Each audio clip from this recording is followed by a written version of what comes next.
नमस्कार। आप सभी भाई बहनों का मेरे चैनल पर स्वागत है। आज का वीडियो बहुत ही महत्वपूर्ण है क्योंकि इसमें हम जानेंगे अष्ट सिद्धि के बारे में, जो अष्ट सिद्धि हनुमान जी को मिली थी। तो वीडियो को लास्ट तक देखते रहिए। वीडियो अच्छी लगे तो लाइक ज़रूर करें, शेयर करें और मेरे चैनल में नए हैं तो मेरे चैनल को ज़रूर सब्सक्राइब करें। चलो शुरू करते हैं। विभूतिपाद की 43 नंबर सूत्र में महर्षि कहते हैं, बहिर्कल्पिता वृत्तिर्महाविदेहा ततः प्रकाश आवरण क्षय। अर्थात शरीर के बाहर जो मन की स्थिति है उसको विदेह धारणा कहते हैं। विदेह, देह से बाहर, देह से बाहर जो मन की स्थिति है उसको ही विदेह धारणा कहते हैं। जब मन शरीर के अंदर होता है वो कल्पित धारणाएं होती है। जब मन शरीर के बाहर जाता है तो वो अकल्पित धारणाएं होती है। कल्पित धारणा के अभ्यास से अकल्पित धारणा सिद्ध होती है। इसी को महाविदेहा कहते हैं। इसी से प्रकाश आवरण क्षय, मतलब जो ज्ञान का जो एक आवरण होता है वो क्षय हो जाता है। और ये कैसे हो सकता है? ये धारणा इंद्रिय और मन की स्वरूप अवस्था में संयम करने से ही सिद्ध होता है। अब देखते हैं परवर्ती सूत्र में क्या लिखा गया है। स्थूल स्वरूप सूक्ष्म अन्वय अर्थतत्व संयमात भूतजयः। अर्थात स्थूल स्वरूप सूक्ष्म अन्वय अर्थतत्व, इसको संयम करने से भूत जय होता है। विस्तार से जानते हैं इसका अर्थ क्या है। आप सबको पता है जो भूत है मतलब पंचभूत, पृथ्वी जल अग्नि वायु आकाश, उस भूत को जय करने का उपाय बताया है महर्षि ने। कैसे जय करेंगे भूत को? स्थूल स्वरूप सूक्ष्म अन्वय अर्थतत्व में संयम करके। और ये सब क्या है आइए जानते हैं। ये जो पंच महाभूत है, ये पंच महाभूत का हर एक की 5 अवस्थाएं होती है। और अवस्थाएं ही है स्थूल अवस्था, स्वरूप अवस्था, सूक्ष्म अवस्था, अन्वय अवस्था और अर्थतत्व अवस्था। स्थूल अवस्था क्या है? ये 5 भूतों को अपनी इंद्रियों द्वारा हम जो अनुभव करते हैं ये उनका स्थूल अवस्था है। हम पृथ्वी को, जल को, वायु को, आकाश को, अग्नि को अपनी इंद्रिय से, अपनी त्वचा से, अपनी आँखों से, अपनी कानों से अनुभव करते हैं। ये जो अवस्था है ये स्थूल अवस्था है। पृथ्वी को हम देख पा रहे हैं, छू पा रहे हैं, उसका गंध सूंघ पा रहे हैं। वायु का स्पर्श से हमको अनुभव हो रहा है, वायु है, हमारी त्वचा से अनुभव कर रहे हैं। ये सारे भूतों जो इंद्रियों से अनुभव कर रहे हैं तो ये उनका स्थूल अवस्था है। उसके बाद स्वरूप अवस्था क्या है देखते हैं। इनकी जो लक्षण है, जैसे पृथ्वी का लक्षण क्या है? मूर्ति, जल का गीलापन, अग्नि का प्रकाश और उष्णता, वायु की गति और कंपन और आकाश का अवकाश। ये सारे लक्षण है इन पंच महाभूतों का। तो इसी को ही उनको स्वरूप अवस्था कहते हैं। अब आते हैं देखते हैं सूक्ष्म अवस्था क्या है। हमारे जो पंच महाभूत है उनकी 5 तन्मात्राएं होती है। जैसे पृथ्वी का गंध है, जल का रस है, अग्नि का रूप है, वायु का स्पर्श है और आकाश का शब्द है।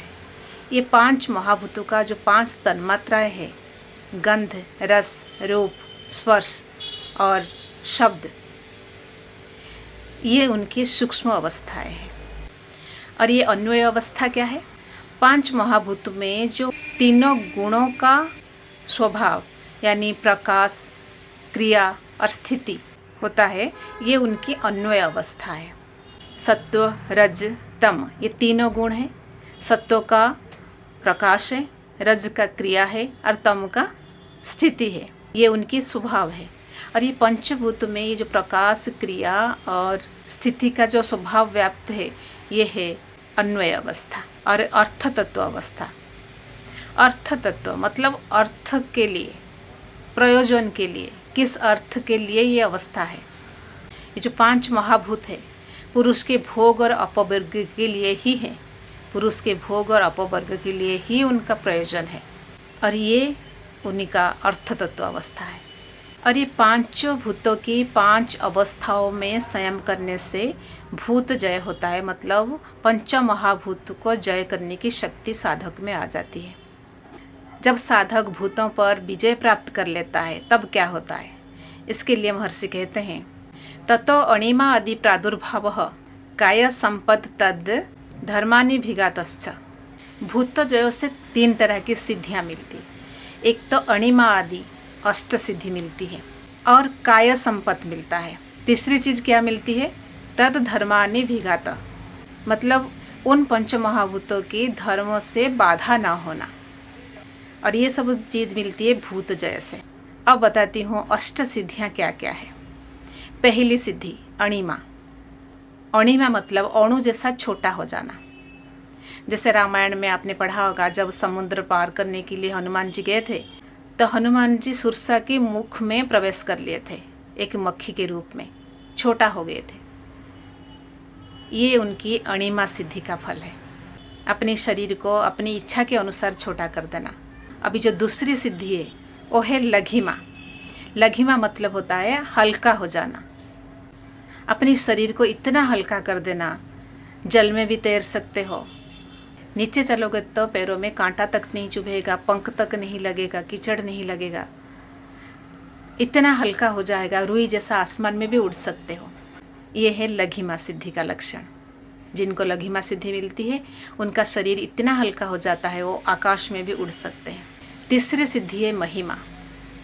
महिमा का मतलब होता है शरीर को बहुत बड़ा बना देना। इसका उदाहरण भी रामायण में मिलता है। जैसे हनुमान जी अपने शरीर को बहुत बड़ा कर लिए थे, घटोत्कच भी अपने शरीर को बहुत बड़ा कर लिया था। ये बहुत सारे उदाहरण हैं। ये है महिमा सिद्धि का लक्षण। चौथी सिद्धि जो होता है गरिमा। गरिमा मतलब भारीपन, शरीर को भारी बना देना, बहुत ही भारी बना देना ताकि कोई उठा ना सके, मतलब इतना पहाड़ जैसा भारी बना देना।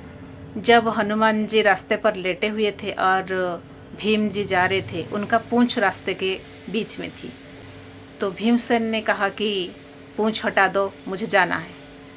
हनुमान जी ने कहा कि नहीं, आप हटा दो, मैं बूढ़ा हो गया हूँ, आप हटा दो।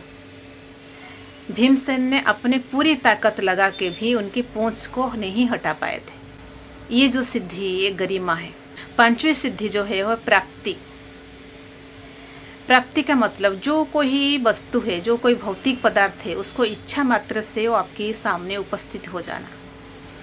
आप इच्छा कर रहे हो मुझे ये मिलनी चाहिए, तो ये आपके सामने उपस्थित हो जाएगा। वो है प्राप्ति सिद्धि का फल। छठी सिद्धि है प्रकम। भौतिक संबंध पदार्थ की इच्छा की पूर्ति अनायास हो जाना। भौतिक पदार्थ से हमको जो सुख मिलता है वो सुख आपको अनायास मिल जाता है।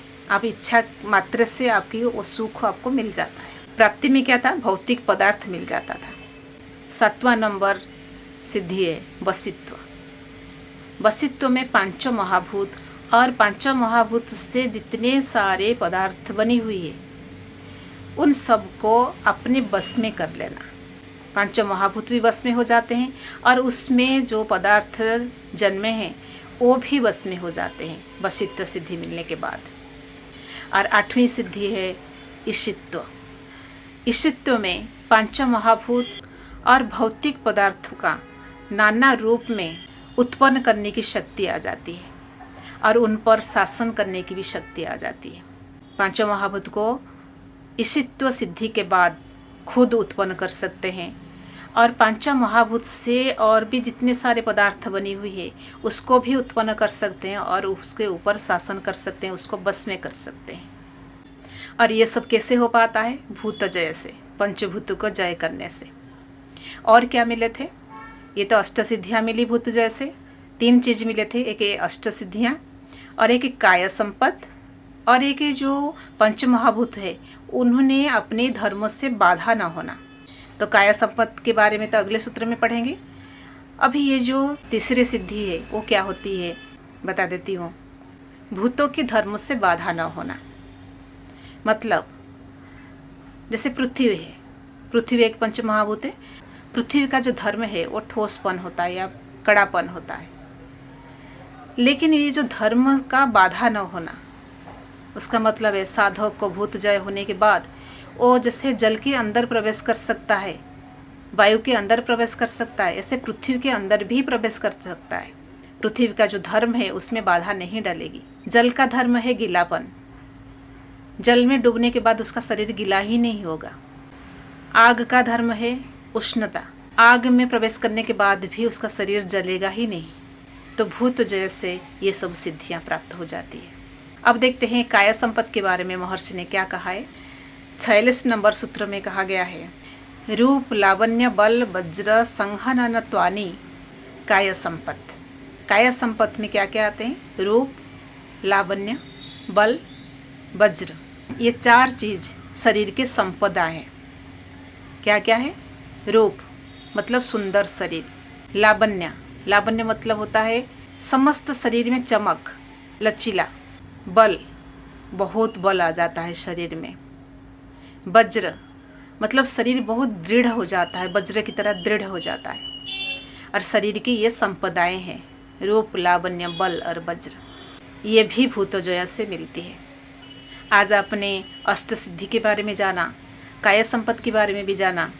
अगली अध्याय में जानेंगे और क्या क्या सिद्धियाँ और क्या क्या फल प्राप्त होते हैं योग साधना से।